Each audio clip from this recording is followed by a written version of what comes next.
Chemical kinetics. This is chapter 12. Um,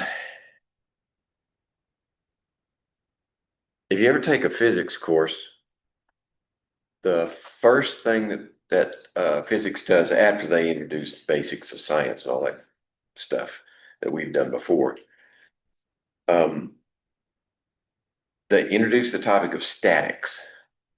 That is where you have balanced forces pulling in all directions and how to assess them. And then they go into kinetics where you're assessing motion. That's what we're doing here. Kinetics is motion, and motion of molecules and atoms in particular. Now, the topic that follows kinetics is equilibrium.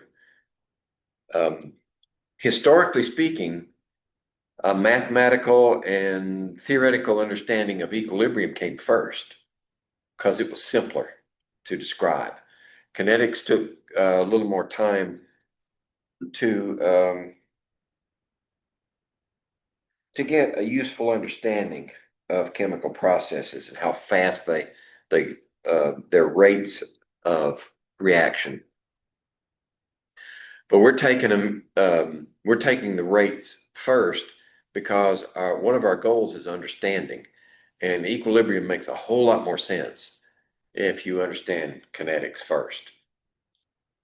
All right, so when we talk about reaction rate, what's the first thing that comes to mind?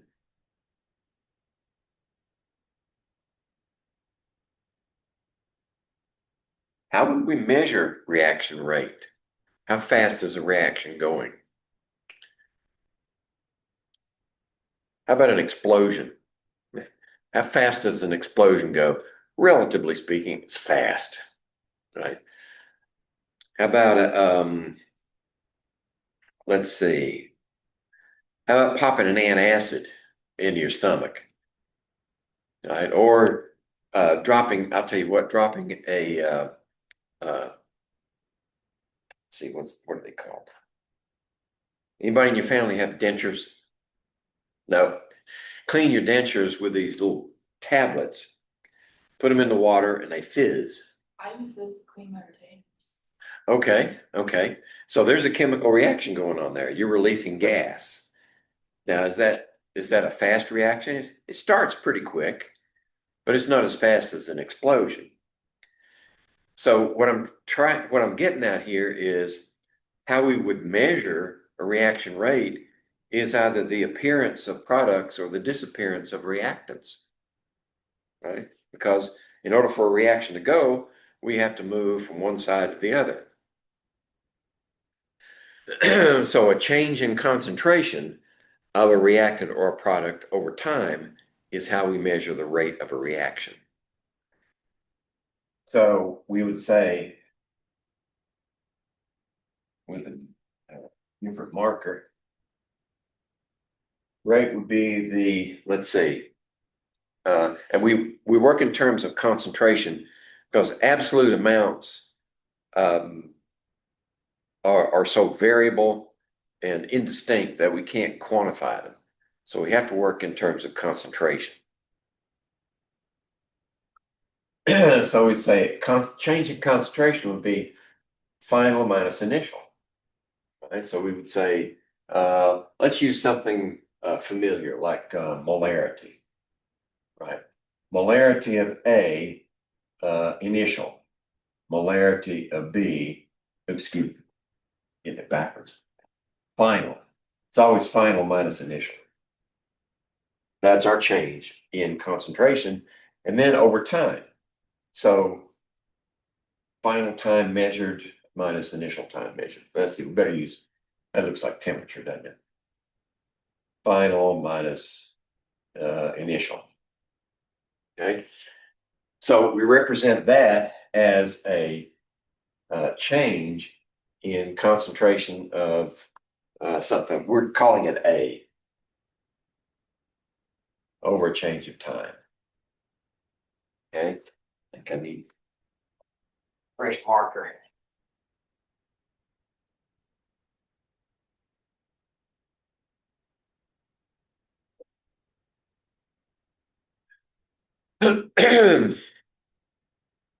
And the convention here is that square brackets nearly always means molarity, moles per liter. Later on, we're going to introduce another unit of measure for concentration having to do with gases, but we're not there yet, so I'm going to hold on that. And this, of course, if this were a reactant, right, you would start off with a certain amount and you'd end up with less, right? And the time, of course, would be initial, final minus initial. This would be a positive value. This would be a negative value. So if we're talking about reactants, the rate is going to be a negative. We're losing reactant. If we're talking about a product, then of course it would be positive value. But there are reasons for picking one over the other. And we're getting there. So if we're looking at the concentration of all reactants and products for this reaction, where we have nitrogen dioxide becoming nitrogen oxide and oxygen, and that's a balanced equation. This reaction happens at 300 degrees Celsius, and we're counting down the time, right? And we're going in 50-second intervals. So at the beginning, notice that it's all NO2. We just start off with NO2 and no products. And then in the first increment of 50 seconds, we lose 0.0021 molar NO2. Where does that one go? Well, the coefficients tell us what the ratio is. If 0.0021 molar is lost from NO2, and the ratio of NO2 to NO is 2 to 2, that means the same amount should show up as NO. So we get 0.0021 molar NO, but only half of that for oxygen because it's only got a coefficient of 1. Okay, and it goes like that. What you'll notice also is that in this case, it's not linear, right? For the next step, we go from 7.9 to 6.5, which would be 14. Instead of 0.0021, it's 0.00414. So the reaction rate is not constant. Okay, we're gonna figure out how to deal with that in a little bit. But this gives us, and you can plot this on a graph. I think on the next page we have it plotted. There we go. So you notice that the green line starts off at a certain amount of NO2, and NO2 disappears. I mean, it gets less and less and less. And then NO and O2 appear, and they increase. Okay. But like I said before, the increase is not linear. They're not straight lines. So if we're going to measure the rate, we have to use what's called an instantaneous rate. What's the rate at any point, at any time in this reaction? And the way you do that is you measure the tangent to the curve at that point, right? You know what a tangent is? Okay, if I have a curve like this, and I say, what's the tangent at that point? Well, it's the straight line that just touches it. That's a tangent. Now we can measure the slope of that tangent. I mean, that's simple. Just rise over run. But it changes, right? It gets down here, the slope decreases like that, or it increases if we go up like that. So that's why we say instantaneous rate. That's what it's doing at that instant. That's how we deal with curves, and we're talking about rates. Excuse me.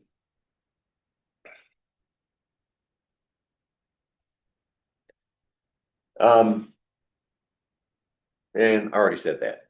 There it is in blue and white. dark blue and white, and black and white. All right, so we're going to define reaction rate in terms of a law, a mathematical law for any given reaction. And it depends on whether we're defining it in terms of disappearance of reactant or appearance of product. And in this case, we're going to work with reactant. Okay, we're going to work with how does NO2 change over time? And the rate, this is called the rate law. Remember what a law is. That part hasn't changed. A law is simply, this is what happens. Doesn't try to explain why. And in order to define the rate, and the rate can be actually any values. So that's why we put just a general statement of rate. Right? The rate equals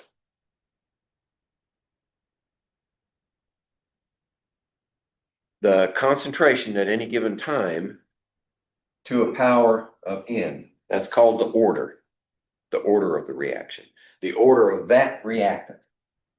And then we have a rate constant. Okay, so when we only have one reactant to deal with, this is the complete rate law. If we had more than one reactant, then we'd have to add a term out here for the other reactants, and they would have their orders also. But we'd only have 1K for the whole thing. We're trying to keep it simple at first. Now, one of the reasons that we work from the reactant is because we want to start at a point where we don't have any return reactions. If I took that arrow and put a barb on it going this way, that would be accurate. It could go both directions. So what we want to do is set up the reaction so that the reaction rate is measured when there's no significant return reaction to interfere with the forward reaction. That's called initial rates. Okay, so there's a practical reason for doing it that way. So if we work with this one and we don't have any products to deal with, then this is a fairly accurate estimate of the reaction rate at the beginning of the reaction. All right. And I just said that too. I'm stealing my own thunder one slide at a time. Now that order, that N, that power of the concentration is experimentally determined. You can't derive it from the balanced equation. Not yet. We're going to show you how to do that using balanced equations later. But for now, this is experimentally determined. You have to actually do a series of rate experiments in order to tease out that value, which means that it doesn't have to be a whole number. It could be a whole number, and we're gonna approach it from the whole number side first, so that when fractions are introduced, it's not so disconcerting. Okay, there are two ways to express a law, and this has to do with calculus. So you don't have to know calculus to understand the use of these types of rate laws, but they do have their, even though they're related, they do have their special applications. Sometimes it's better to work with the differential, and sometimes it's better to work with the integrated. And a differential rate law is just what we see here. That's the differential rate law. Shows the rate of a reaction dependent on concentration. So this is a concentration value. And these are, this is a constant, and this is specific for that rate law. So in that respect, it's also a constant. But this is the differential.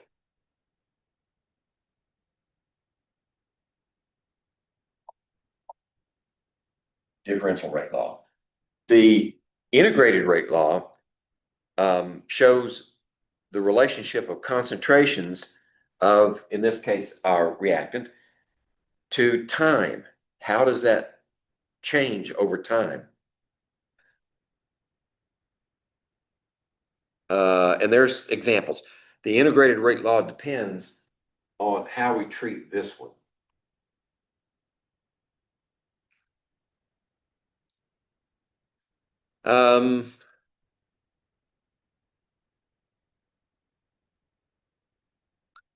So we typically try to deal with reactions where there's no reverse reaction that's interfering with the forward reaction. So we're interested in concentrations primarily. If we get into parts of the reaction where we're starting to build up products, then the integrated rate law may be of more value.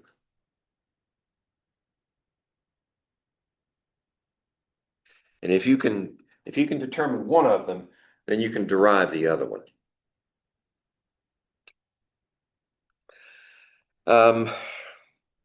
Yeah, that's another way of putting it. Experimental convenience usually dictates which one you focus on.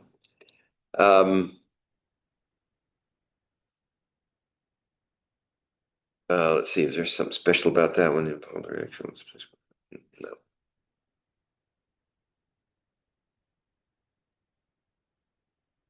Okay, so if we're going to start off at an initial position where there are only reactants to deal with, we develop an entire method for teasing out this information called the method of initial rates. And we say initial rates because in order to get that information out, we may have to conduct this experiment under more than one set of conditions. And that is primarily due to whether you have one or two or three reactants to deal with. And that'll become clearer as we go and I will work examples.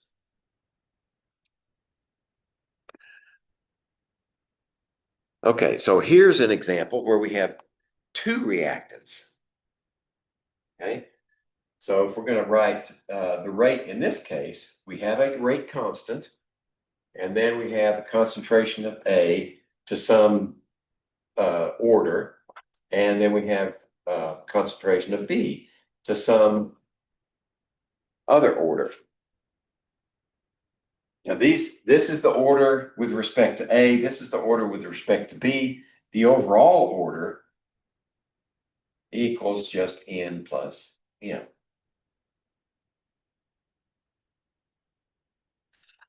All right. So just to check, see if this made it past my mouth to your ears. How do the exponents in rate laws, the orders, compare to coefficients in balanced equations? They don't. They're not related, at least not at this point. We're going to show you how to deduce some of them.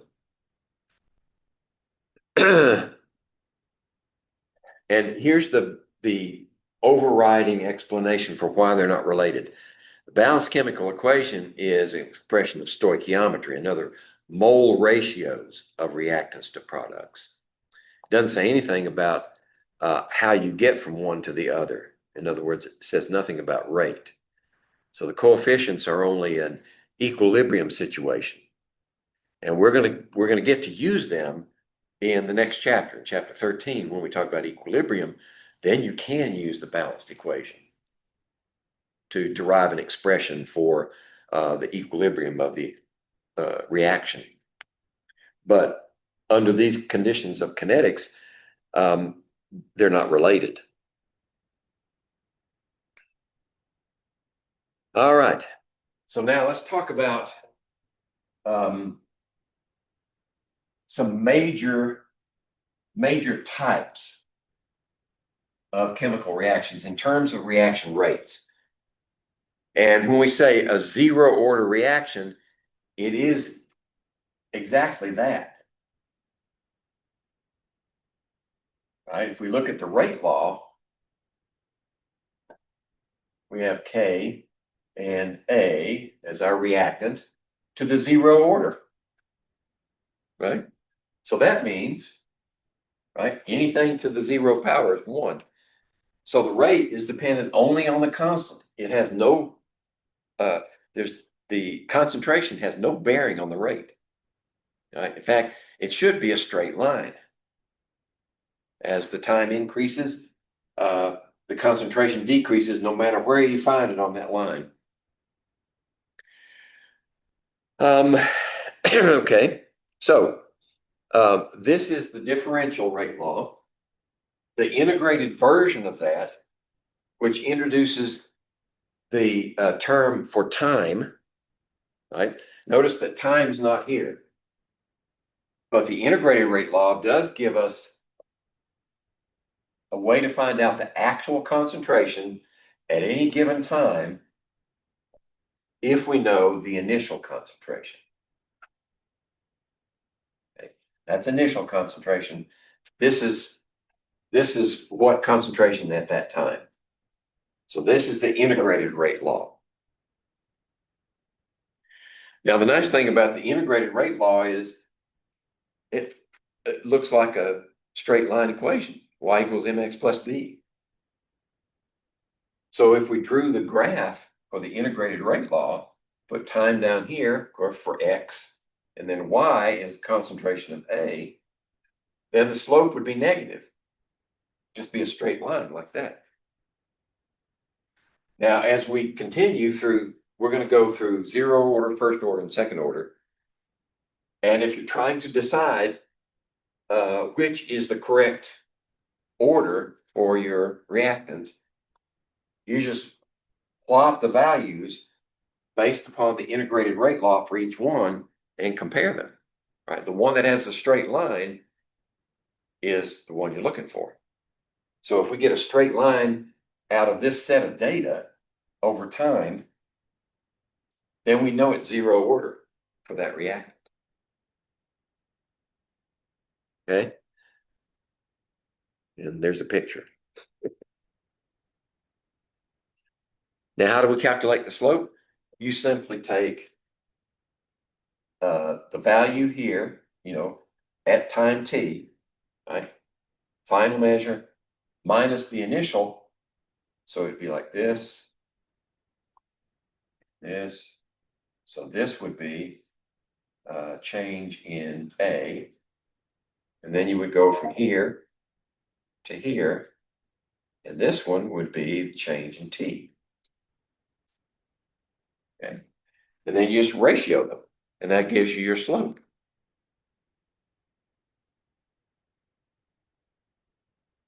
Okay, zero order. Another useful concept for reaction rates is the first time I heard about half-life was in reference to radioactive decay. Right? What's the half-life of, say, uranium-235? It's on the order of 1.5 million years.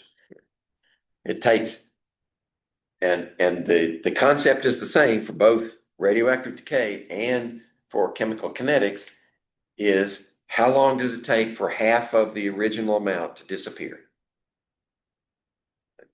So when we derive the equation, and we have to use calculus to do this. I think I've got a handout. I didn't give it to you because it's a little over the top. But if you're interested and you ever take calculus, then it would make more sense to get yourself a copy of that document in Brightspace, and it'll derive this equation for you. So we designate half-life as T1/2, and for zero order reactions, the half-life is dependent upon the concentration and upon the inverse of twice the K value.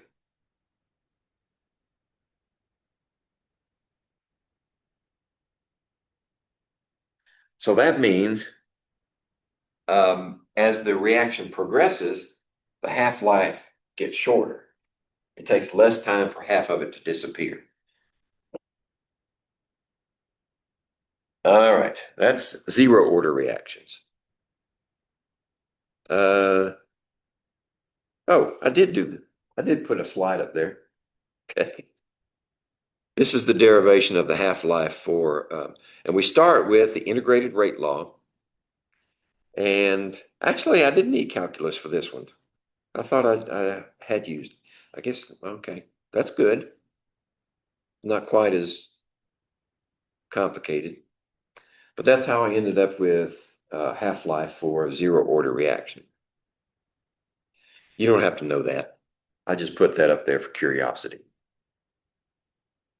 First order. So what does first order mean? Well, if we write the rate law, the differential rate law, that means K and A to the first power. Okay. Now, if we derive the, in fact, I think calculus is involved for this, but not for that, going from here to here. But I think for deriving this equation, integrated, of course, integration refers to a procedure in calculus. You haven't had calculus, have you? Oh, okay. When you say something is integrated in calculus, usually what you're talking about is, say you have a curve and you're saying we're integrating from here to here. That is, how much area is under that curve. That's basically what it is. And when we say differential, when we say differentiate in calculus, we're usually talking about the slope of a line. So big words, but really simple concepts. Okay, so if this is the first order reaction, then the integrated rate law, instead of being the actual values of A, we take the natural log of these values.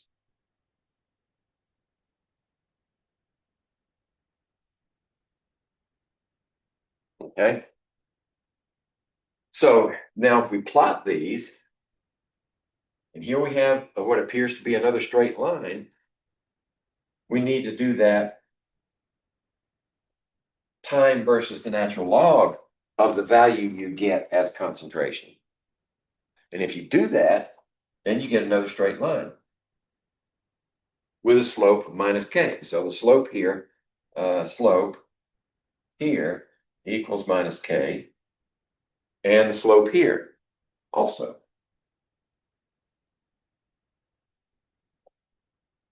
Now those K values, they're not the same. This is like a different world. So that K is not the same as this K. Okay, they're different Ks. Special Ks. With strawberries.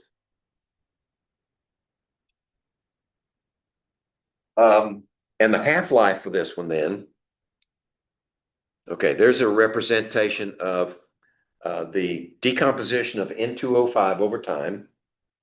And if we take the natural log of the values of concentration against time, we get a straight line.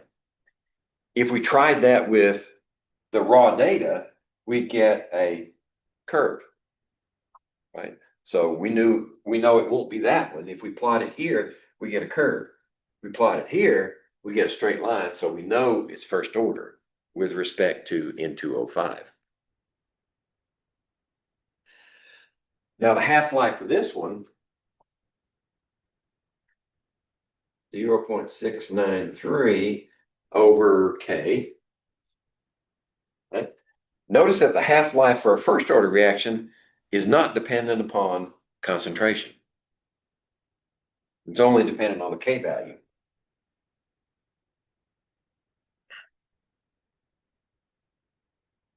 And there's the derivation of the first order half-life. Use a similar procedure. And moving on. So here's a problem. A first order reaction, okay? you're given first order. We know it's this because the problem says it is. First order reaction is 35% complete at the end of 55 minutes. So if we set up our concentration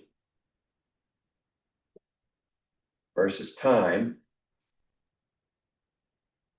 then we know that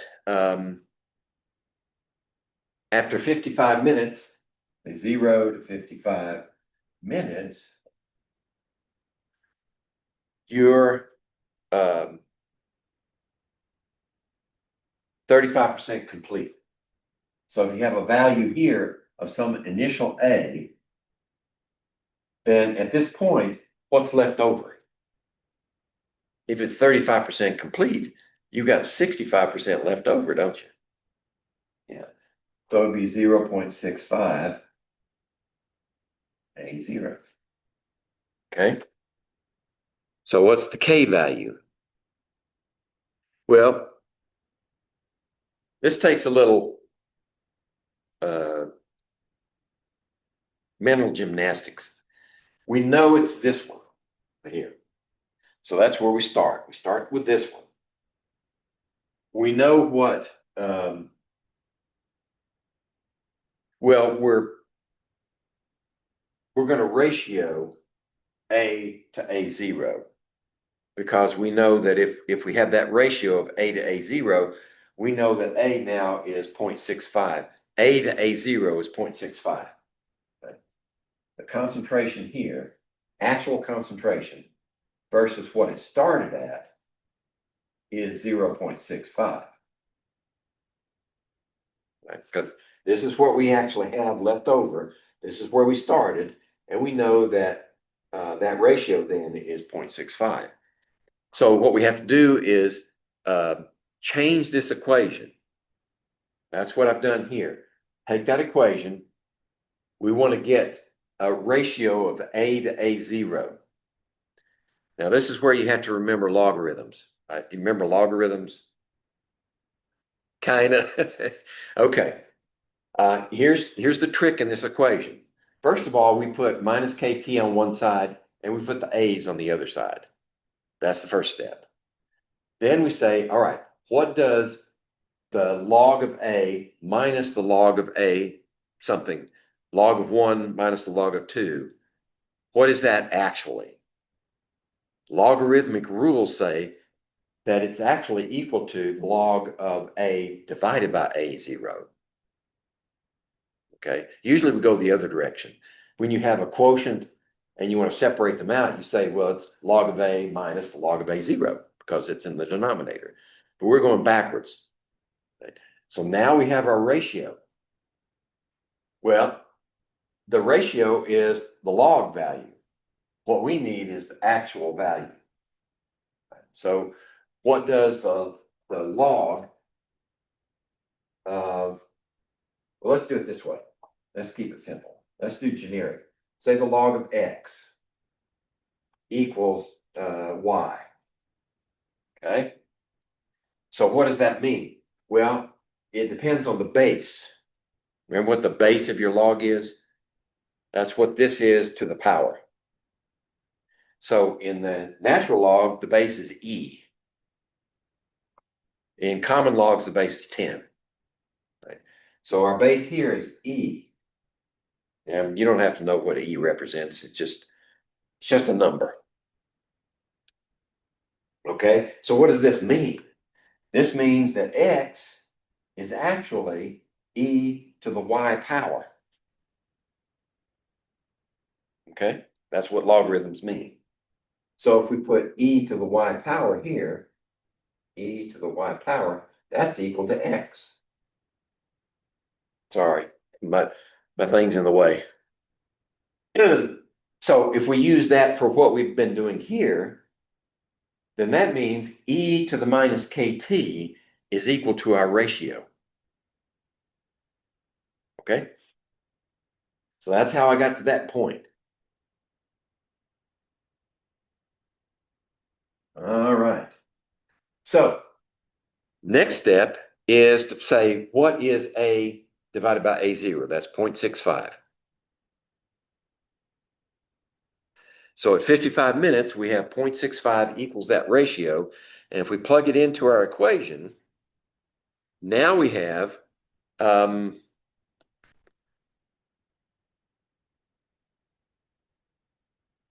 see, is 0.65 e to the minus kt. Okay, so t is 55 because that's 55 minutes. So k times t minus k times t is the power of e. And the ratio here is 0.65. So we end up with 0.65 equals e to the minus k times 55, right? That's minutes. So there's our equation.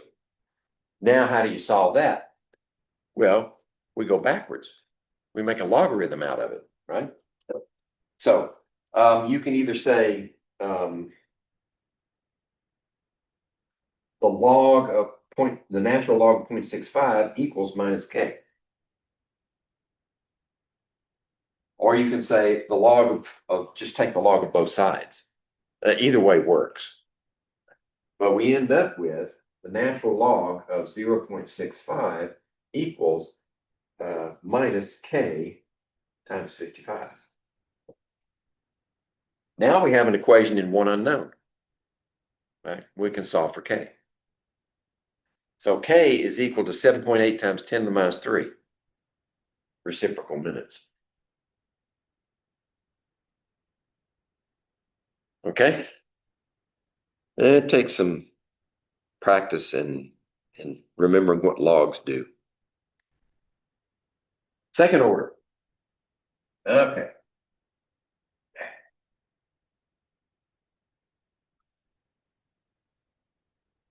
This is the last one we're going to define as whole number orders.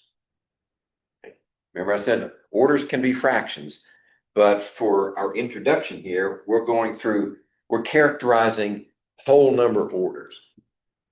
So second order, put that in English. Second order reactions. This is obviously going to be rate equals k times a squared. Okay. Now, when we do our mathematical gymnastics and we integrate that rate law, we get not the natural log, not the actual numbers, we get the reciprocals. That equals kt, positive kt, plus 1 over the initial. Okay, so there we have our straight line. And now, if we plot the reciprocal of our values, we get a straight line, but now it goes positive. That's a positive slope. Okay.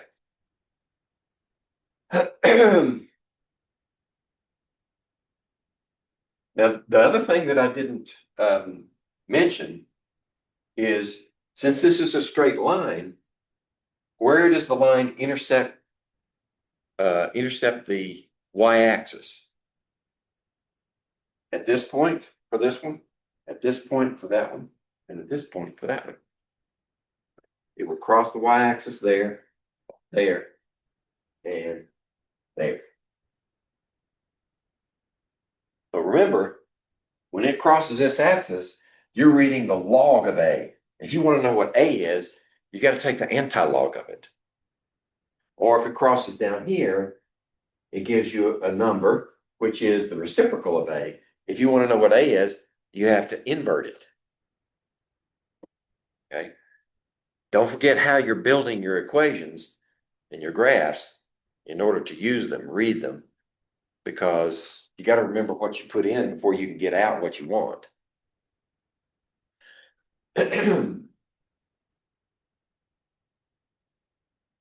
All right. Oh, and the half-life. Where's the half? Here it is, half-life. This just shows that when you take the inverse of a number, it usually flips the sign on the slope. Right? The instantaneous slope for this one, if we were plot these values as natural logs, you still get a curve, and it would be negative. Right? Instantaneous slope anywhere on that curve would be negative. But once you take the inverse, the slope inverts. And that's typical for any equation,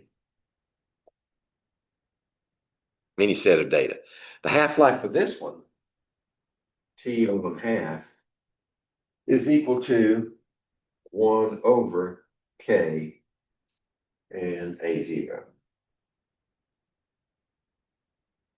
Okay, so this half-life does depend upon the initial concentration.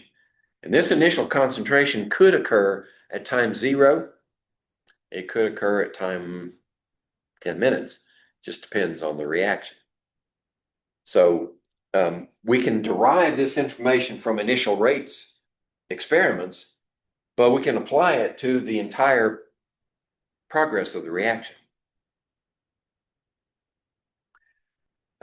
Another thing I'll point out is all three of these half-lives are dependent upon the K value. You got a K in each one, and it's always in the denominator. So every half-life is inversely proportional to the K.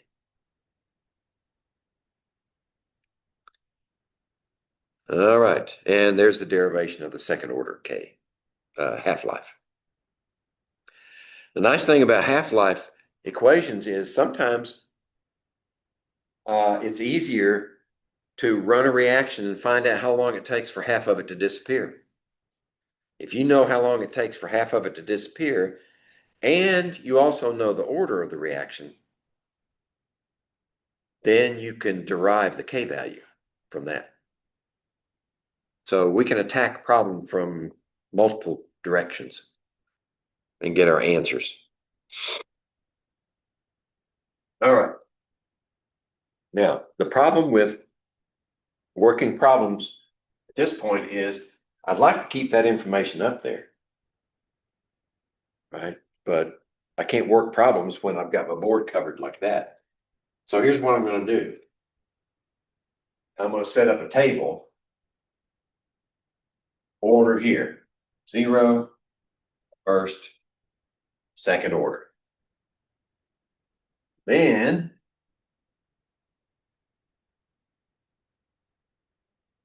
next I'm going to have the rate law.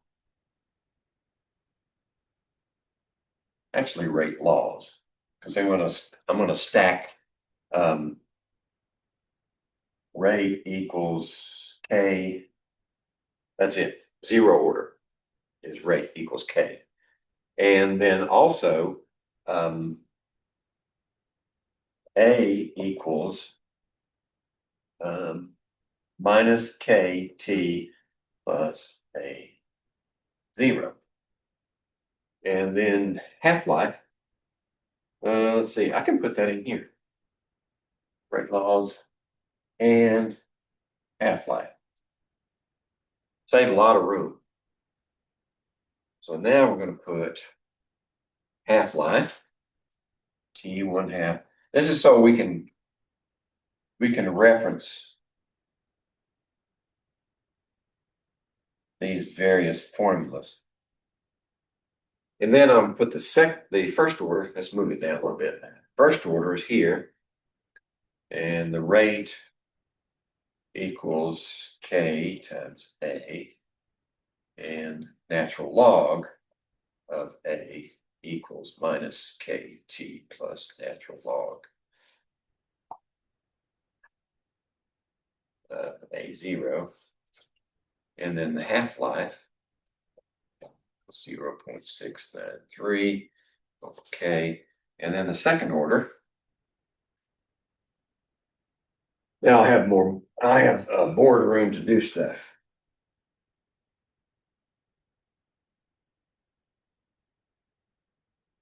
And the second order is rate equals K times A squared. And this is reciprocal. Let's do it this way. 1 over concentration of A equals KT plus KT plus 1 over the initial. And then half-life equals 1 over K times A 0. Now I've got my board back.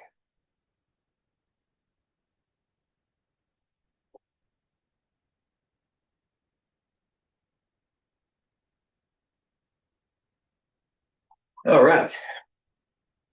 So, got an example here. For this reaction, where just a single reactant yields products, if A0 equals 5 molar and the first two half-lives are 25 and 55 minutes respectively, answer these questions. So let's put what we've got on the board first. If our A0 is 5 molar, so our concentration of A is 5 molar at time 0. And the first two half-lives are 25. So after 25, we're working in minutes. After 25, we got 2.5 molar, right? The second half-life is 50. So 50 minutes means what? At 75 minutes from the beginning, we got half of that, 1.25 molar. Okay? So, first thing we have to do is decide, is this a 0, first, or second order reaction? Once we got that, then we can work with one or the other of these. That then narrows it down. Then we can calculate K from this information because we have half-lives. Remember, if you have half-lives, then you can find out what K is. And then once we've got K, we can calculate what A is after so many minutes because then we'll have the integrated rate law to work with. Okay, so it's a cascading sequence of events. I think I have it worked out here, so.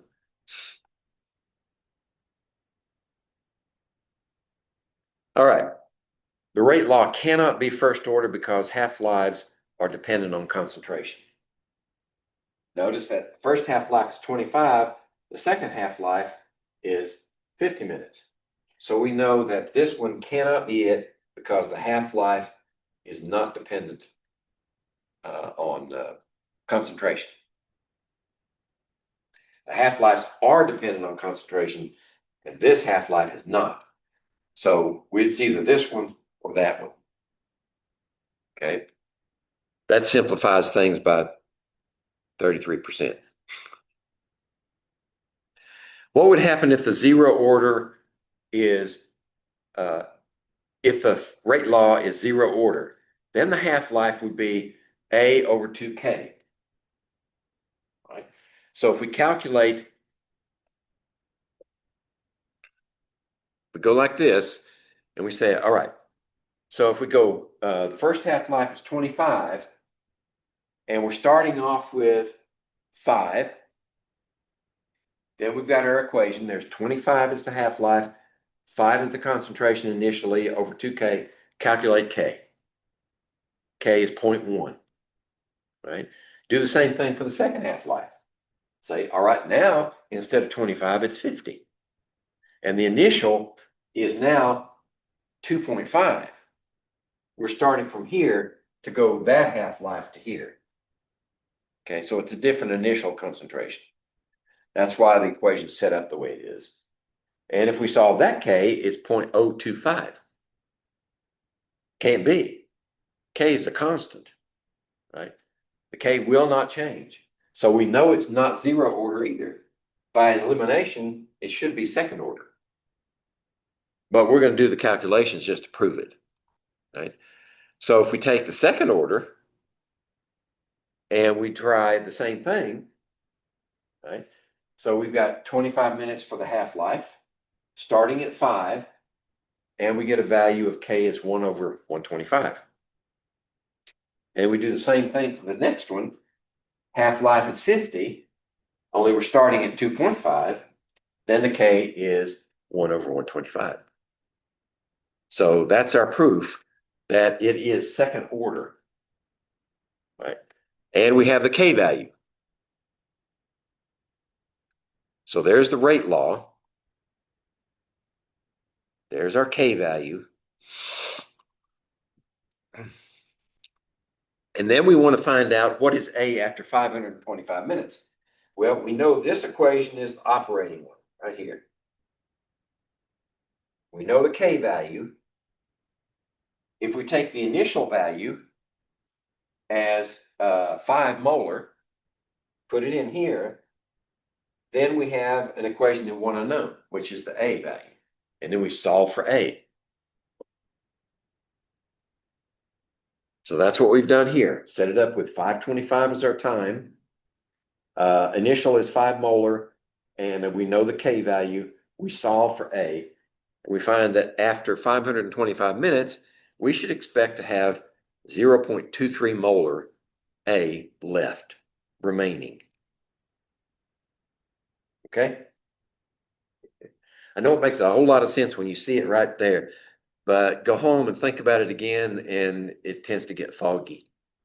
So that means you got to work these problems and get experience with them, and then they start to coalesce into a useful pattern of skills. Okay, so there's everything in one slide. There's the results after we did all that stuff. So just to beat this horse while he's down, how do we tell the difference between zero, first, and second order rate laws? Using their graphs. You take your raw data. Right, you have time here, and you have various times there. You have actual concentrations of A here. So we graph those. Then we have another column, and if you're proficient at using Excel, you can set your data up here, and you can say, this one is the natural log of that one. Okay?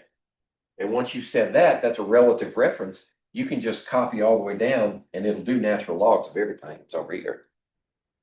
And you can do the same thing with the inverse. Right? And you'll get natural logs here, and you'll get inverses here. Then you go into your Excel and you say plot or chart, I think they call it chart time against X against Y against A. And then go in and say chart this one against that one and chart this one against that one. So you've got 3 graphs. Right? Which one is the straight line? That tells you what order you're talking about.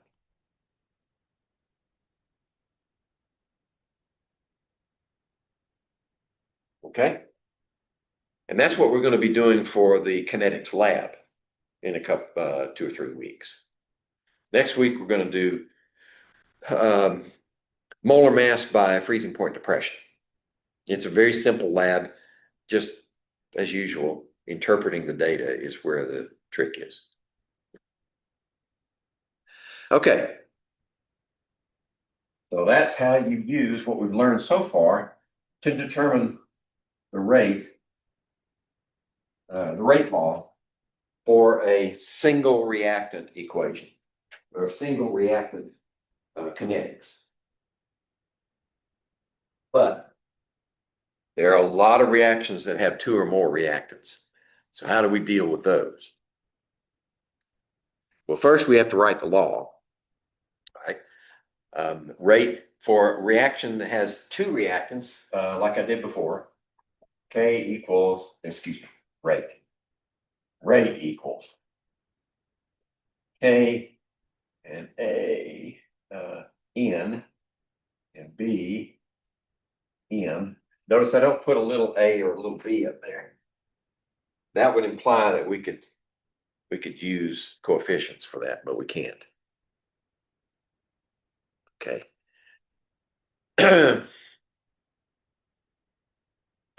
So how do we deal with this experimentally? The way you do it is you set up your reactions, your initial rates experiments, so that one of them is so high that its concentration essentially is constant, doesn't change. And that's what we're going to do with our kinetics experiment. So let's say we take this one and we say we increase this one to a level that we're confident it won't significantly change as the reaction proceeds. Now what we do is we fold this one and this one into a new rate constant. Okay, it's a combination of these two because that one doesn't change by definition and this one doesn't change by application. So now this is equal to that, and K prime equals K times B to the N. Now we can run our experiment and determine what order is it with reference to A.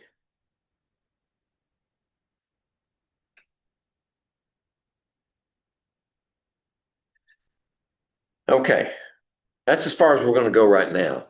When we get to a discussion of chemical kinetics laboratory that we're going to do, then we'll go into more detail because then it'll make more sense because the chemical kinetics lab is the disappearance of a blue dye under the influence of the other reactant, which is bleach. So we take the bleach and we bump up the concentration so high that now the only thing that changes is the color, the blue color. It disappears. We measure that with a spectrophotometer. And then we do another experiment where we just take this half concentration of this one, run the experiment again, and use that information to deduce this value. So that's as far as we're going with that concept, that little trick for dealing with two reactants. Okay, here's everything in a single table, and this came out of your textbook, right? And it's this one over here. That's everything that's right there. My phone talking to me, isn't it? Forgot to come on. There you go. I forgot to there. I got this little app called Polite. I can tell it when to not ring me. Okay. So, another problem. If we have this reaction where only one reactant produces products, and A again is 5 molar, K now is 1 times 10 to the minus 2, and the units, while they are important, it's kind of confusing if you try to keep track of the units because of the way the K value is calculated. So we just try to be real careful with our manipulations And that way the units come out the way they're supposed to. Calculate A after 30 seconds have passed, assuming the reaction is 0, first and second order. The purpose of this exercise is to give you an intuitive understanding of what it means to be first 0 order, first order, and second order. So we're going to set up our equation, first of all, as 0 order.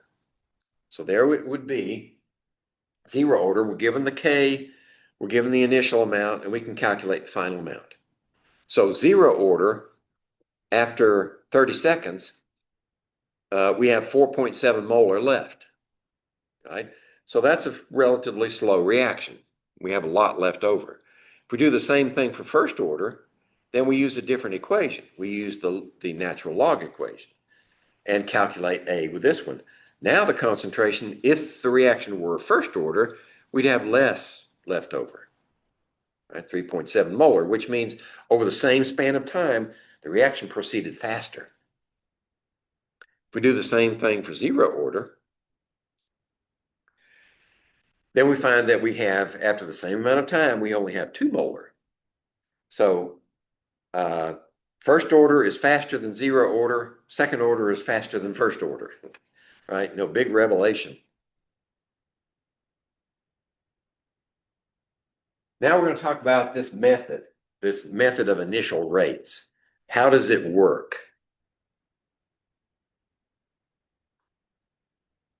All right, here's our reaction that we're going to use. 2 manganate ion plus 5 oxalates, I think. That's what it looks like. Plus 6 hydrogen ions yields 2 manganese 2 plus ions, 10 carbon dioxide molecules, and 8 molecules of water. Notice that we've left out spectators, right? There would be a counter cation for the manganate, and H plus means it's acidic solution. Okay, but we're only interested in these reactants because the others are just spectators. Okay, so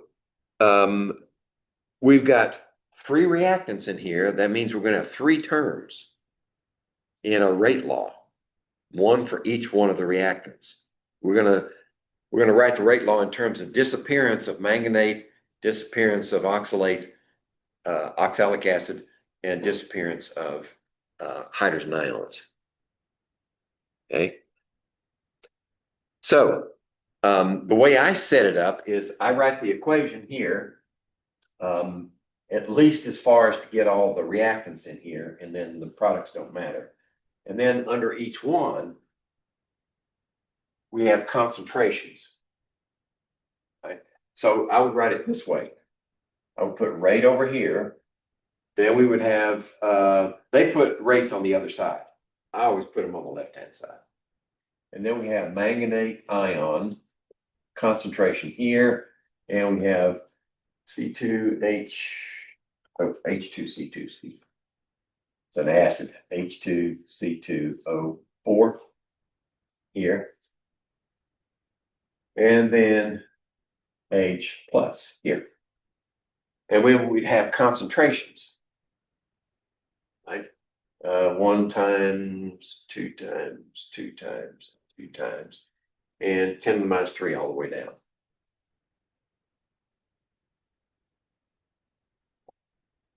And that's molar concentrations. And this one would be 1, 1, 2, 2 times 10 to the minus 3. The reason I'm writing these all up here is so I can talk with my hands. And then the last one is 1, 1, 1, and 2. And then the rates for each one of these, molarity per second, which means that's how fast, well, actually it's a combination, right? So that's where the units of measure become more of an impediment than a help. So 2 times 10 to the minus 4th, and this is molarity per second. and 8 times 10 to the minus fourth, and 1.6 times 10 to the minus 3, and 1.6 times 10 to the minus 3. Okay. So there we have all our data. Now notice we have these are separate experiments. We have to run the experiment 4 times with these different concentrations to determine the rate of the reaction. So that rate, if we wrote the rate law here, it would be some K times manganate to the N and oxalic acid to the M and H plus NM. I don't want to put O because that looks like a power. P. P. There we go. That would be our rate law. Okay. So we start off with these initial concentrations, right? 10 to the minus third molar, 10 to the minus third molar, and 1 molar. And we run the reaction and we find that the rate as a consequence of that reaction is this.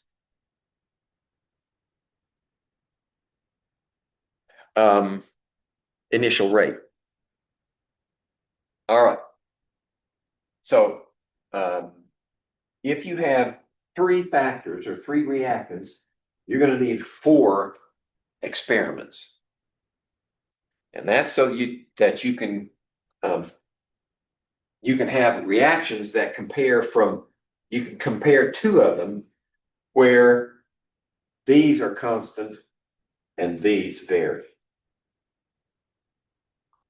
Okay, you want to be able to hold all constant and let just one of them vary for between 2 experiments. So this would hold these 2 constant and this would vary. For this one, right, these 2 were constant and this one varies. And then for this one, these 2 are constant and that one varies. So that covers all 3 reactants in such a way that we are holding 2 of them constant while 1 of them varies. Now the reason we do that is because we're going to keep a ratio.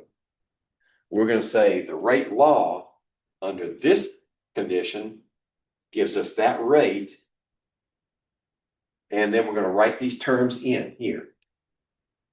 And then we're going to put underneath it with a divisor. This is a quotient. Then we're going to put this one and the same thing. Then when we plug the values in, this one divided by that one and that one divided by that one drop out. Right? And we're only left with this one. That way we're solving for the order of this one only. Okay, that's where we're headed. All right, let's see. Did I animate this one? What's the rate law? Oh, okay. It's going to force me to do it. Okay, so let's do 1. As a practical matter, I want the ratio of the rates. If I put rate of one of them over the rate of the other one, I want it to be not a fraction, but a whole number, if I can get it. So since 8 times 10 to the minus 4th is bigger than 2 times 10 to the minus 4th, I want to put this one on top. So I would say this rate, drawing from that equation, this rate divided by that rate is equal to, right? Now I want this one on top. 2 times 10 to the minus 3 to the end. And this one on the bottom. 1 times 10 to the minus 3 to the end. Then these are the same. 1 times 10 to the minus 3, 1 times 10 to the minus 3, and this is to the M. And then 1 and 1 to the P. So there's our first setup. Right? These two drop out. They cancel. This one is 4. Correct? 8 divided by 2. This one is, if we have a quotient where both values are to the same power, it's the same as saying 2 times 10 to the minus 3 over 1 times 10 to the minus 3 to that power. Like that. Okay, remember that one? Okay. So this is 2 to the n power. Now what's n? N is 2. 2 squared. So now we have this one. Here we go. And we do the same thing for the second one, right? Where we let this one change and these two are held constant. So the ratio here would be 1.6 times 10 to the minus 3 is 16 times 10 to the minus 4. So it'd be 16 divided by 8. So that one would be, well, let's go ahead and do it like that. Let's put 8 here and 16 there. And then the rest of these are going to be 2 here. And this one's going to be 2. And that one's going to be 1. So this one doesn't cancel. This one cancels. And this one is 2 divided by 1 is 2 to the m. And 8 into 16 is 2. Right? So 2 to what power is 2? It's 1. So now we have this one is 1. Don't have to write that in. Okay. And we do the same thing for H plus. So we use these two, 16 divided by 16, or 1.6 divided by 1.6. That should have been 3. No, that was right. It was 4. Sorry, 4. This is equal to 1. So if this is the same, and then this one becomes 2, and this one is 2 divided by 1, right? 2 divided by 1, then what value would P be? 0, right? So P is 0. Okay. Now, if we write out the rate law, right? Now it's rate equals MnO4 minus 2, and then H2 C2O4 to the first power, and H plus drops out. Not even there, because it's 0 power. Oh, I left out K. Okay. So if we're going to solve what is the rate law or what is K, all we had to do is just pick one of these experiments and plug the values in. Right? So if we put rate, let's pick this one. 8 times 10 to the minus 4 equals K. And then this one is 2 times 10 to the minus 3 to the second power. And this one is 1 times 10 to the minus 3 to the first power. Then solve for K. Okay. Once you solve for K, then you can write the rate law. And K would be 2 times 10 to the 5th.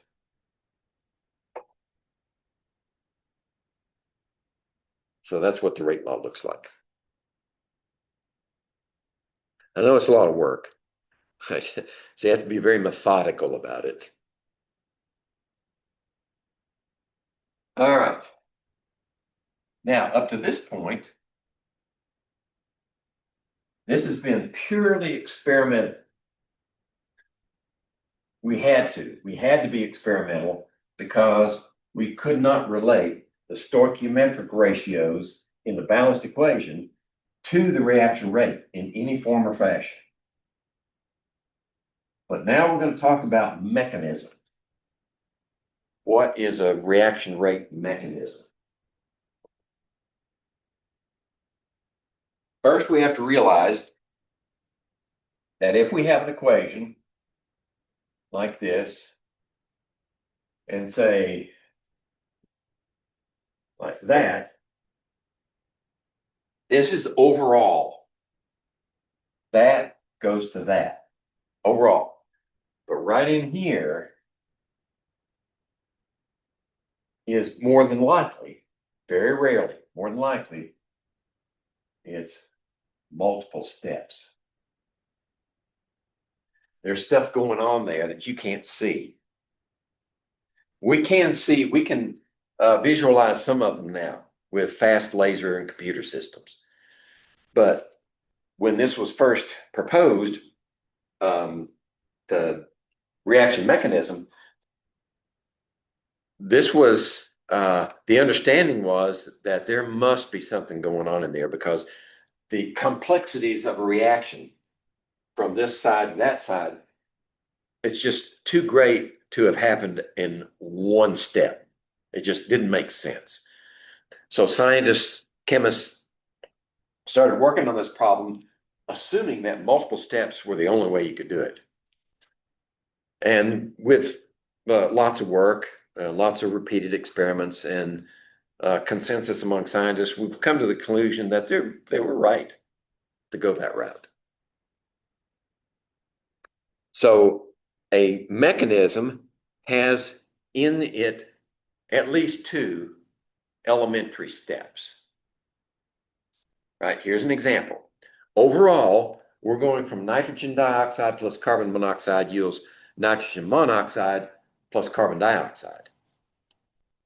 And to get there, the first step is we take two nitrogen dioxides, react together, makes a nitrogen trioxide and a carbon monoxide. So notice in that first step, you're producing something that doesn't show up in the end product, the nitrogen trioxide. Also, you're reacting two nitrogen dioxides, and the overall reaction only has one. Right? So we're producing a nitrogen trioxide, which now reacts with the carbon monoxide and produces nitrogen dioxide and carbon dioxide. So the end products, we're interested in, let's see, where's my arrow? We're interested in this reactant. This reactant was, let's see,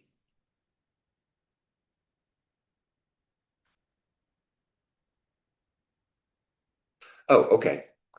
There's a balance here. In step one and step two, the nitrogen dioxide, the second one, is canceled out by the production of nitrogen dioxide in the second step. Right? So it cancels out the carbon. Let's see. Nitrogen monoxide is produced in the first step. That's a product. And carbon dioxide is produced in the second step. And the nitrogen trioxide is balanced out because it appears and then it disappears. So what I'm saying is, if you have elementary steps that are proposed for a chemical reaction, when you add them up, right, and we've done that before with Hess's law, when you add them up, they must be the overall reaction. That's the first condition. I guess I'm going to summarize it later, but I will make that point. this mechanism is only valid, first of all, if the steps add together to the overall reaction. That's absolutely essential. And when someone is proposing a mechanism, they simply just spitball or brainstorm. And they say, oh, what, with some education involved, what could possibly be mechanisms for this reaction?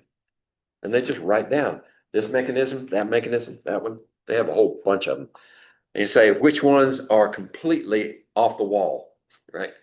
Well, the first step is, do they add together to the overall? If they don't, throw it out.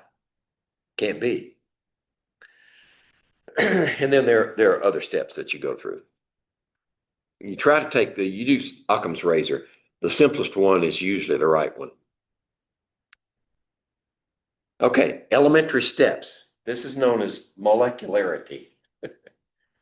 A unimolecular elementary step is one in which there's only one molecule. And this is known as a first order elementary step. Now we're getting to the point where you can say, all right, if this one produces some intermediate, it doesn't have to be a final product, and this is an elementary step, then this is first order with respect to that elementary step. And that derives from the coefficient. Okay, bimolecular, involving two species. So if we have B plus A producing some product, then this is bimolecular and second order because 1 plus 1 is 2. But it can also be this. If 2A equals, say, Y, then that's also second. But it's not bimolecular. So I'm sort of muddying the waters a little bit. It has to have two reactants to be bimolecular elementary step. But I'm trying to tie in the coefficients. So if you have a coefficient of 2 here with only a unimolecular, then it will also give you a second order elementary expression. Termolecular, you have 3. If you have C plus B plus A equals some product, that's termolecular. All right, now what are the probabilities of these happening? Well, a unimolecular is very likely because it doesn't need to collide with anybody. It just needs enough energy to either come apart or modify itself somehow. Those are very likely. These are even fairly likely, bimoleculars, because now you only have to have 2. 2 come together, right, with enough energy and proper orientation so that the bond that's going to break and the bond that's going to form are on the right side of the molecules.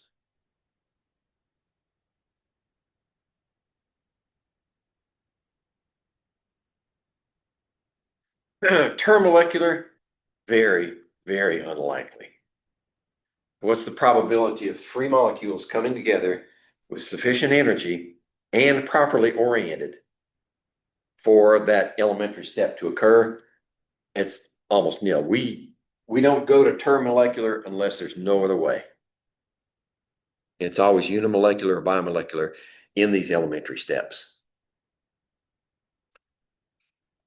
Okay, now if you have a series of elementary steps leading to your products right in here, say you have 3 elementary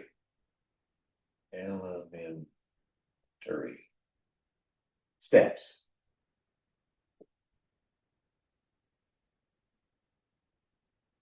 There's always one that determines the overall rate.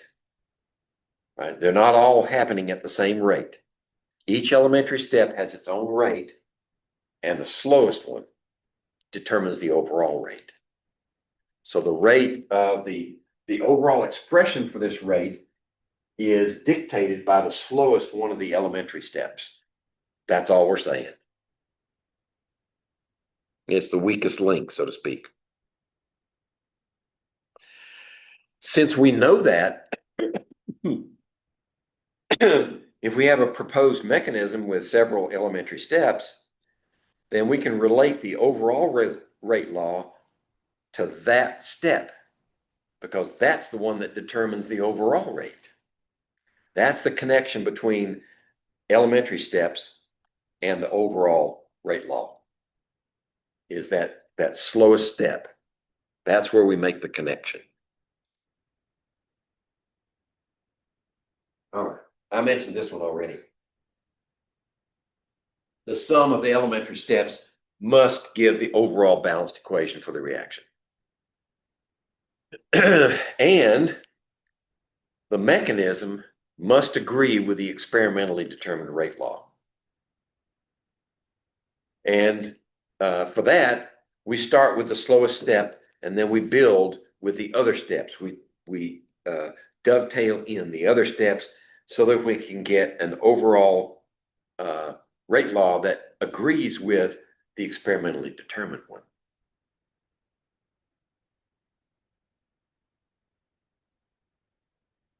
All right.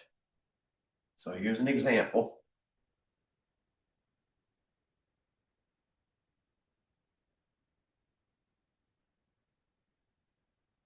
We've got 2N2O5 yields 4NO2 and O2. And here are the three steps that are proposed for this mechanism. One, we take 1N2O5, and it's a unimolecular step. It just decomposes into NO2 and NO3. That's a fast step. And then we take one of those NO2s and we react it with the NO3 again, right? This one produces NO, O2, and NO2.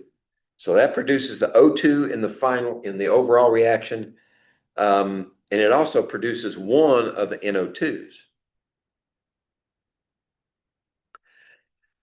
Okay, that's the slow rate. That is the rate determining step. And then we can take NO3.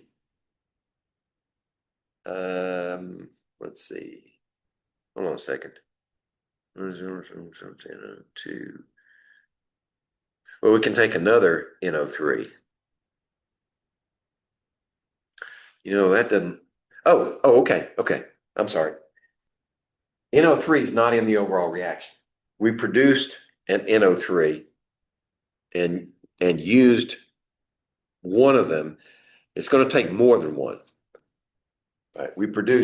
The way it's written there, we produced one NO3, but we're going to need two of them because two of them become reactants in elementary steps. Right? So that's where we're headed. We're going to have to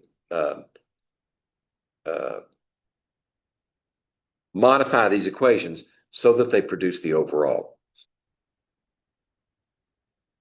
So there we have to multiply that one by 2. That gives us 2N2O5s.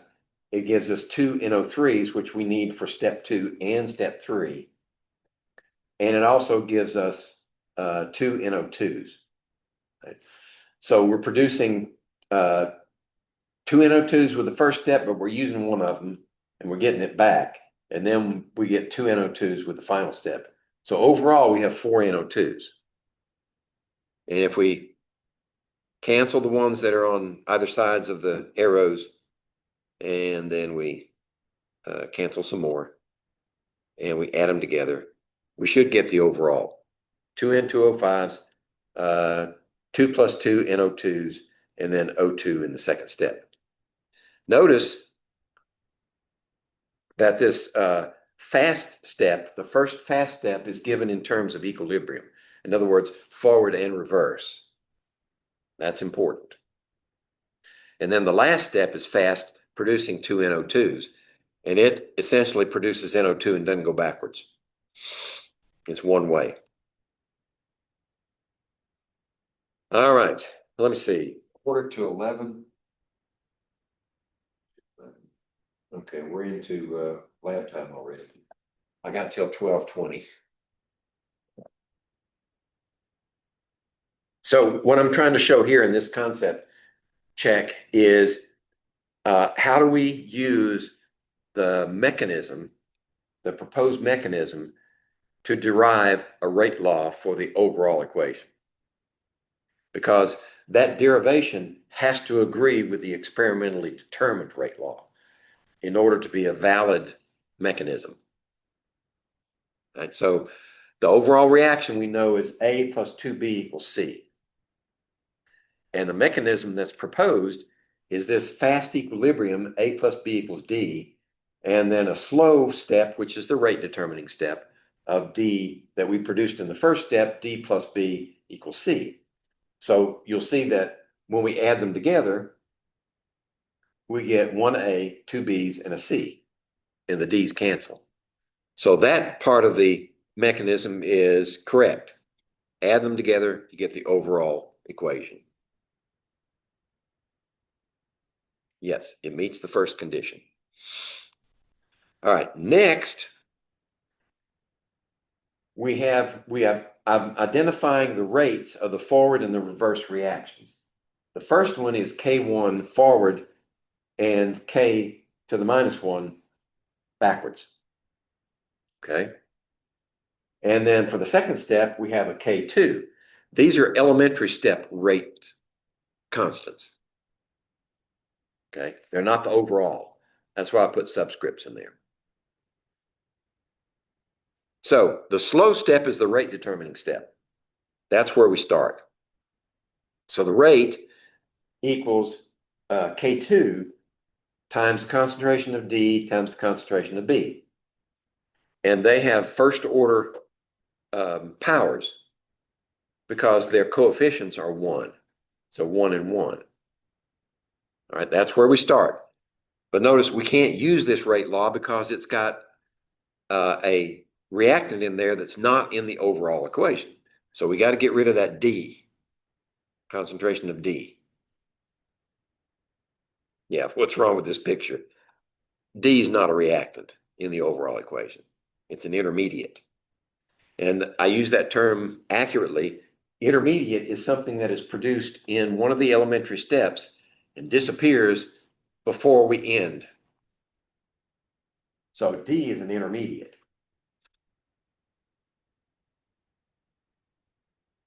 All right. The forward and reverse reaction rates are happening at the same rate. We're going from A plus B to D and D to A plus B. They're happening at exactly the same rates. That's what we call equilibrium. I'm sort of giving you a taste of chapter 13 here. So the way we would write that is the forward, for the first equation, the forward rate law would be K1 times A times B because the coefficients are 1 and 1. Right? The reverse, which is equal to the forward, is K sub minus 1 times D. Now we can solve for D. So we just move that K minus 1 over on the other side. And now we have an expression for D. Now we can substitute what D is equal to into that first equation. So here's where we do that. So in the parentheses, that's what D is equal to. And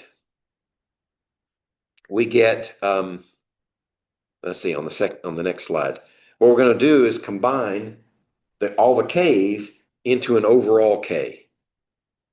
So that's the red equation. That K value with no subscript is a combination of K2, K1, and K to minus 1. That's our overall K for the reaction.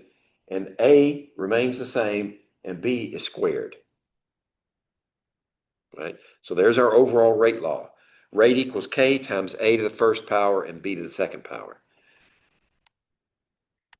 So based upon our proposed mechanism, our experimentally determined rate law should be K times A times B squared.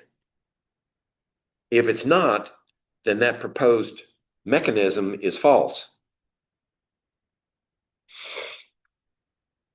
Okay, up to this point, we've been talking about laws. Now we're going to talk about theory. What theory, or in this case, we're using the model that's derived from the theory, will explain what's happening. with respect. Why are these mechanisms and why are these rate laws the way they are? Well, first of all, and this whole thing is called the collision model.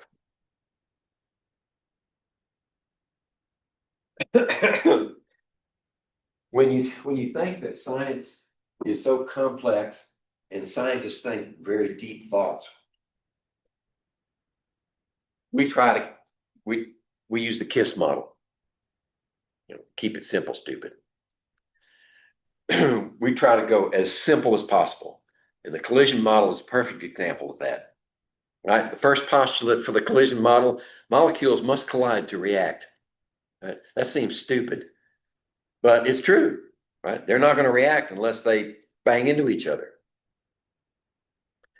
Well, the main factors that are involved in this reaction, and I've mentioned some already, are that there is a certain minimum amount of energy required to make the reaction go. And that means kinetic energy. In other words, they've got to hit each other with enough velocity so that the energy combined of the two is sufficient to break bonds and then reform bonds. That's the activation energy. And that usually, not always, but usually means temperature. Right? Increase the temperature, you increase the kinetic energy of the molecules, and you exceed the activation energy for some of them. And then the second condition is orientation. When the molecules bang into each other, if the reaction sites are on the opposite side, right, doesn't matter how much energy they have, bang into each other, they just bounce off and nothing happens. Of course, if they have enough energy, they bang into each other, you could get a nuclear reaction, but we're not going there. What do we mean by activation energy? It's simply the amount of energy that must be overcome to go from reactants to products, to actually produce the chemical reaction. And this diagram is very useful. This is reaction progress. You could call it time, right? We're being very general here. This is energy. So if you take the energy or the kinetic energy of all the reactants, you would start somewhere like here. Right? So that's the energy of all the reactants. And then in a collision, they have to increase their energy to a certain point. And that point is the difference between this point and this point right here is activation energy. You have to increase the energy of your reactants to this point in order to get a reaction to go. And this is often called the transition state.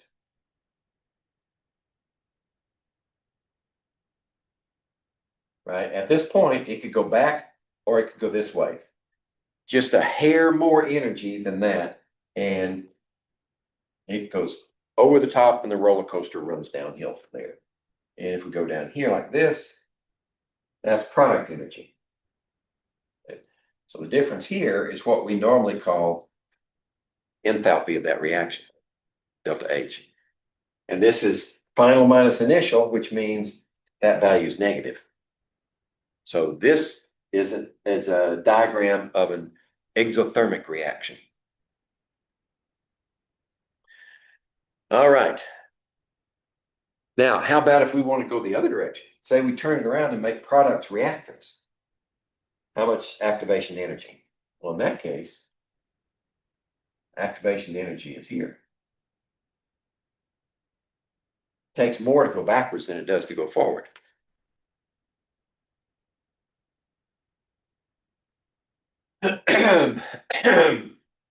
Okay.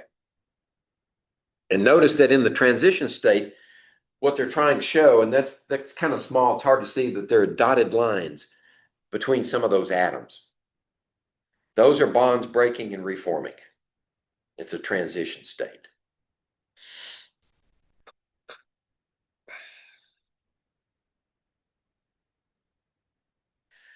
Well, I've already said that. We don't need to stop on that one.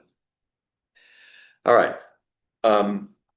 The mathematics of this process were worked out by a, let's see, I think it was Swedish, Svante Arrhenius.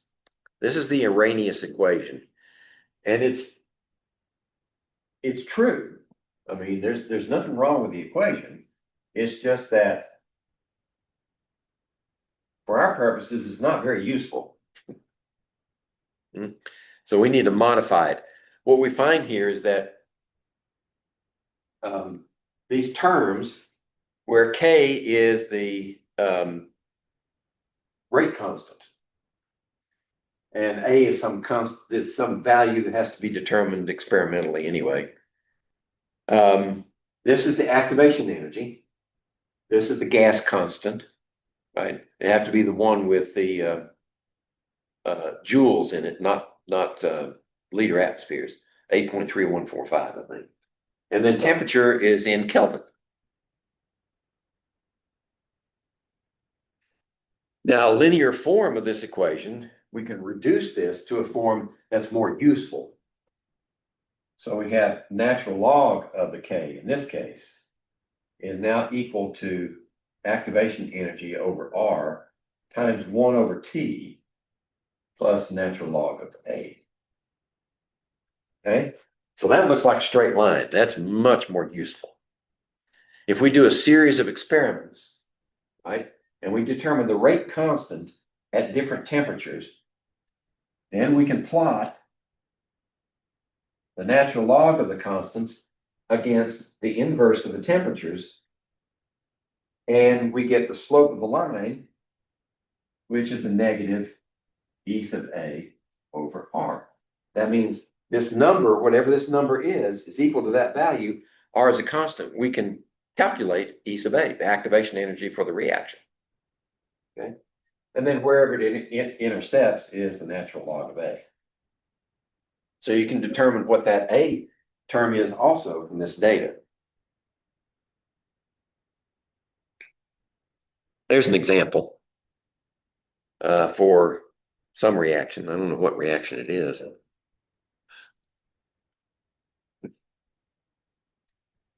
Okay. Let's see, how many more slides do I have? I pulled my thing apart, so it's kind of hard to deal with it. Am I getting close to the end? Yeah, Sort of. there's 69 slides and we're on slide 50. Okay, there's hope. Okay, this is a rule of thumb that I learned like back in high school. Generally speaking, the rate of a reaction doubles for every 10 degrees Celsius increase. So if we go up 10 K, which is 10 difference of 10 degrees Celsius, same size, remember the same size unit. You increase the temperature, you double it, the reaction rate, you go up 10 degrees, the reaction rate doubles. And I learned this in biology class. So if you freeze your samples, right, you take them down, say, liquid nitrogen. So you're going from, say, let's make it easy on ourselves, say from 10 degrees Celsius down to minus 190 would be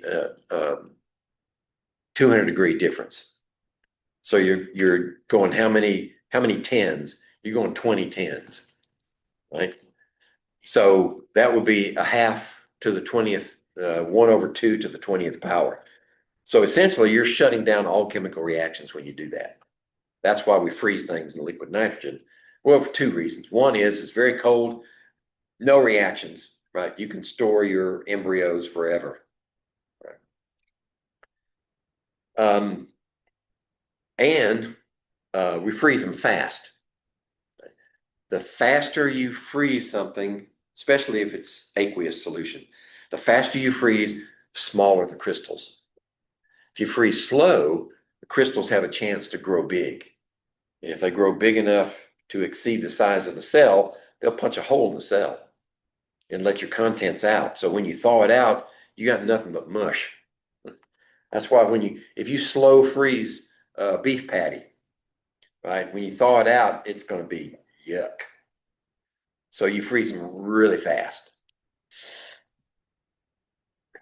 Okay, so the question here is, what must the activation energy be? What is this term? What would that term have to be for this rule of thumb to be true? Right? Because after all, it is a rule of thumb, and activation energies are not the same for every reaction. So if we're going to say this is roughly the average what you can expect from a reaction, what would it actually have to be, the activation energy, in order for that rule of thumb to be true? Well, we have to pick some degrees, like 25 to 35. So that's our range, and it could be different if we pick a different range. So here's what we do. All right, we say T1 is 25 degrees, which is 298 K, and T2 is 35, which is 308 K. Right? Then we say the Arrhenius equation for the first one, we would substitute temperature in that one. But if we're talking about a ratio, we're saying that the 35 degree is going to give us a K value twice that, because we're talking about reaction rates. Right? If the reaction rate doubles when we go from 25 to 35, that means K2 is equal to K1 times 2. Okay, so we can say K2 over K1 is 2 times K1 over K1, and equal to their Arrhenius expressions. The only difference between them is T2 and T1 temperatures. Okay. Now we can condense that into this expression where A goes away because it cancels out. And then we have minus E over A, E sub A divided by RT sub 2 minus a minus E sub A over RT1. So that's why there's a plus in there instead of a minus. Right? It's the same log rule, right? A over B, A divided by B is the same as the base to the A minus B. So when we minus B, it becomes positive because it's already got a minus. Okay. Now we've got an expression that we can solve for E sub A if we plug in the values of temperature. So that's what I'm doing on the next slide. Plug in those values for temperature. The constant value R, log 2 is a constant, and then we can solve for E sub A. So what we find is 52.9 kilojoules is the activation energy that will give you that rule of thumb. Now we could do it for different temperatures and see if they're the same. My bet is they wouldn't be the same, but they would be close. That's why it's a rule of thumb.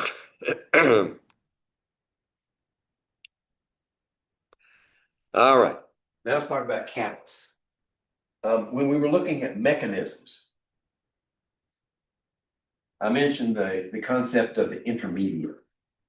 The intermediate in a series of elementary steps is a product that's produced in one of the steps and disappears in another step. In other words, it's not part of the overall reaction. That's an intermediate. A catalyst, on the other hand, is introduced as a reactant and it pops out the other end as a product, essentially unchanged. But it is part of the mechanism. Okay? And the catalysts speed up a reaction without being consumed, which means it goes in one end and comes out the other. That's a catalyst. But it does speed up the other reaction. Now, how does it do that? Well, it changes the series of elementary steps. It changes the mechanism so that you get a faster rate determining step somehow. Right? And some of these mechanisms with catalysts can be 5, 6, 7, 8, 9 steps. It'd be a lot of steps. For instance, the decomposition of hydrogen peroxide. If you just let it sit on the table, it'll eventually turn into water and oxygen, right? But it takes a while. That's not why they put it. That's why they put 3% hydrogen peroxide in brown bottles, because light can stimulate the decomposition. Use a hydrogen peroxide like clean contact solution that has to sit for like 6 hours. Huh? And it like turns just into, I guess, saline solution. I don't know, but you can put it right in your eye after you wait 6 hours. Okay. It has hydrogen peroxide in there. That's to destroy bacteria. But it also has a buffer. If it didn't have the buffer in there to make the pH constant, we're going to talk about buffers later, but it holds the pH fairly constant. That way you can put it in your eye and it doesn't burn. Right? That's the same idea behind baby shampoo. Baby shampoo doesn't burn your eyes because it's been adjusted for pH so that it doesn't fire the nerves in your eye. Yeah. But if you add potassium to the reaction, hydrogen peroxide, it blows off fast. And you get, if you put a little soap in there, you just get a tower of bubbles. So catalyst speeds up the reaction by changing the mechanism. So the catalyzed reaction is a completely different mechanism than the uncatalyzed reaction. If we look at it on an energy diagram, like we did before, we notice that the activation energy of the catalyzed pathway is much, much less than the uncatalyzed pathway. That's characteristic of any catalyzed reaction. Right? That hump, you get over the hump at a lower energy. And that speeds up the reaction. If we look at it in terms of the number of collisions with a given energy, right?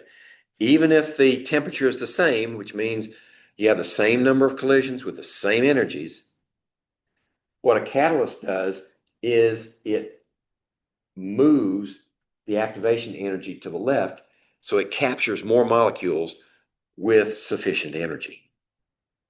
That's what these two graphs are trying to show. Because in any mixture of reactants at a given temperature, they're not all at the same activation energy, right? Some molecules are moving faster than others. We're talking about an average. Temperature is a measure of the average kinetic energy of the molecules, not the exact. It wouldn't be just a straight line, right? There's a spread. Okay, talk about catalysts, what types of catalysts there are. A heterogeneous catalyst is one that exists in a different phase than the reactants. For instance, in the catalytic converter in the tailpipe of your car, right? The phase of the catalyst is solid. Right? You have a ceramic matrix and it's impregnated with platinum and palladium, and maybe some other noble metals. And those solid catalysts take the gases that run through there and they catalyze a reaction, usually decomposition of the oxides of nitrogen and incomplete combustion products, like carbon monoxide. So the phases are different. You have solid versus gas phase. And what's required is for this reaction to occur is a process called adsorption, not absorption. Absorption is like a paper towel picking up a spill. Adsorption is a surface phenomenon where a molecule attaches to the surface of something. Usually a gas or a liquid is attached to a solid. That's adsorption. And the this adsorption process, puts molecules in close proximity, properly oriented to one another so that they can react. Right? They may be adsorbed to the surface and they may migrate along the surface, until they come into contact, but it happens much faster than it would if they were all in the gas phase with no catalyst. So this is generally what happens, what I've described. Adsorption, which activates the reactants in terms of their orientation and their useful energies. And then they migrate toward one another. When they react, produce the products, then they desorb. Adsorb versus desorb. This is a catalytic converter. Nowadays, the catalytic converters have a ceramic matrix. It's a big chunk of porous ceramic that's coated on its surface with these precious metals. When they first came out, they were beads. They have these beads that were covered with the platinum. And mechanics soon found out, because catalytic converters rob your engine of energy. It drives your gas mileage down. So they figured, all I have to do is take a screwdriver and poke a hole in my catalytic converter, out come all the beads, and then I just braze over that hole. I'm good to go. Nobody's the wiser. So the manufacturers figured that one out, and the government said, you got to stop this. So then they produced the solid matrix, right? You can poke holes all day long, and all it does is just spew gases out that any cop can see. So that was a heterogeneous catalyst. Homogeneous catalyst is one that exists in the same phase as the reactants. An example is the potassium chloride in aqueous solutions of hydrogen peroxide. Once that potassium chloride is dissolved, it's in the same phase as the reactants. That's a homogeneous. And other living examples are enzymes. Enzymes are biological catalysts, but they're slightly different. Actually, they're majorly different. Inorganic catalysts catalyze the reaction in both directions equally fast. So what you can do, the only thing that keeps them going one direction is usually a phase change, right? Hydrogen peroxide is liquid, and it produces water and oxygen. So once you produce that oxygen, the oxygen goes, it's not available to go backwards.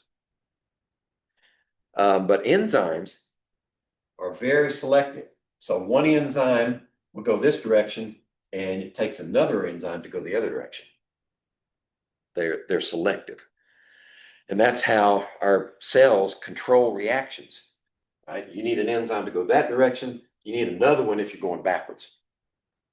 So it preferentially catalyzes this reaction. Now there's some exceptions. There's one, I'm trying to remember what it's called. It's in plants. I can't remember, but it catalyzes a reaction for fixing carbon dioxide and water into carbohydrates, right? Capturing sun's energy, but it also catalyzes the reverse, right? So you got to do something. Once you get the product, you better do something with them, or they're going backwards. So that's one of the mechanisms. There are different types of biochemical chains that are used by plants. It depends on the plant as to how it gets around that problem. And that'd take a whole semester to talk about that one. Oh, okay. Let's see if this is going to work for us. You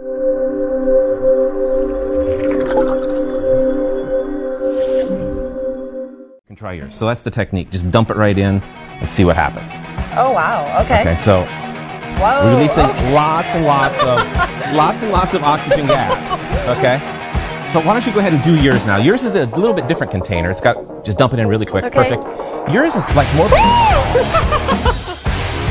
and you just generate tons and tons of oxygen. It's being trapped by the soap, okay? It's like a supersized version of what kind of happens when you pour it on your body. Sure. Where that catalase enzyme breaks it down. But again, we're not actually cleaning anything, Well, if you will. Technically, the hydrogen peroxide, when it generates this oxygen, can kind of dislodge big hunks of stuff. This is like more of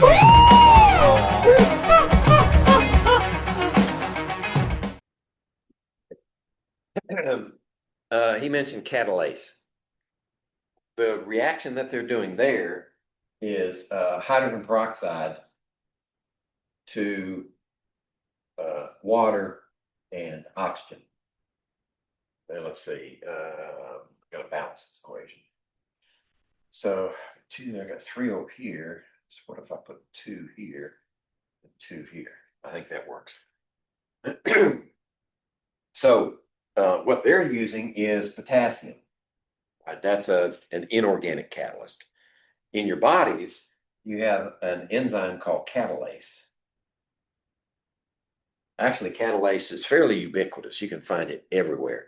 Seems like all cells produce it, because some of the reactions that occur in cells produce peroxides, not just hydrogen peroxide, but peroxides as a byproduct. Peroxides are very reactive. They can do damage to your DNA.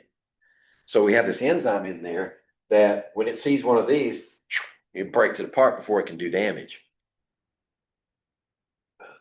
And what they've done there is they put food coloring, right, blue or red, and a little bit of soap, and you get that. I had a student.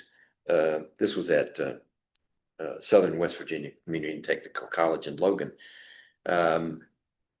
He and his, I don't think he was married at that time. His girlfriend was pregnant, and they were doing a gender reveal. So they used this to reveal the gender. Only they got it wrong the first time. They went back for another ultrasound and found, whoops, wrong sex. So they had to do another one with the other color, which is fine because he liked to mess around with this stuff. Okay. So, homogeneous catalyst. Oh, I said potassium. It's not potassium, it's iodine. Potassium iodide goes into the solution. Potassium is a spectator. Excuse me. The iodide ion is the catalyst. I'll have to put a disclaimer in the process video. So the proposed mechanism here is 4 steps. And the slow one is the first one. Now, the slow one for all those steps is the first one, but it's a whole lot faster than uncatalyzed. And notice that iodide goes in on the reactant side, and it comes out in the last step. So you really don't see a change. You just know what happens. So that's how you tell a catalyst versus an intermediate. An intermediate here would be HOI, right? It's created in one of the steps, but it disappears in another one. There are several intermediates here, but there's only one catalyst, that iodide ion. And that's how you tell them apart. When do they go in? When do they come out? If they come out, or how are they created? Or do they disappear? Right? That's an intermediate.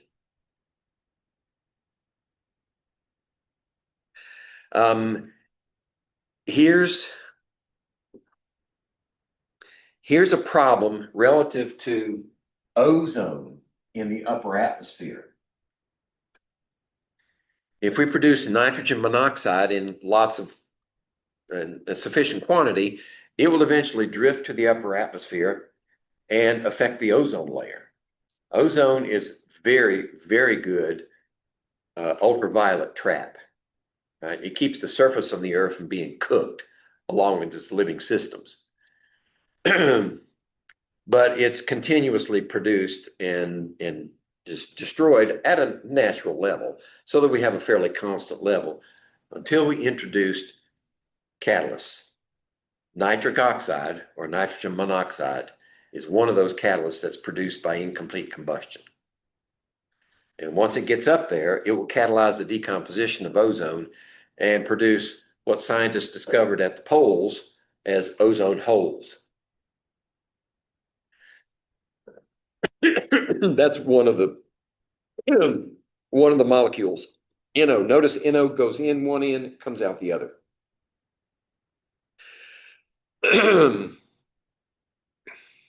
Freons do that too. Right. The original freons, let's see, I think it was, this is one of them, Freon 1,2. And they have a system, a numbering system that I haven't figured out yet. But Freon 1,2 was the earliest freon. It's a dichloro and difluoromethane.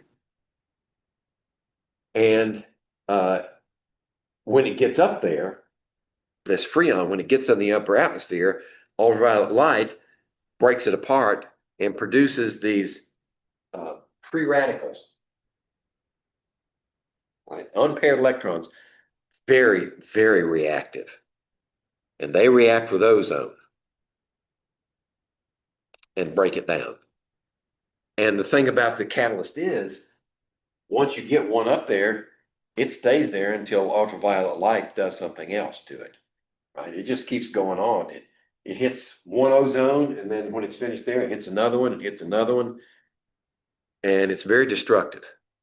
So that's why Freon 12 has been outlawed virtually in every country in the world, and other substitutes had to be devised. Those that would do the same thing for our refrigeration, like our climate control machines, but would not break apart and give up these free radicals.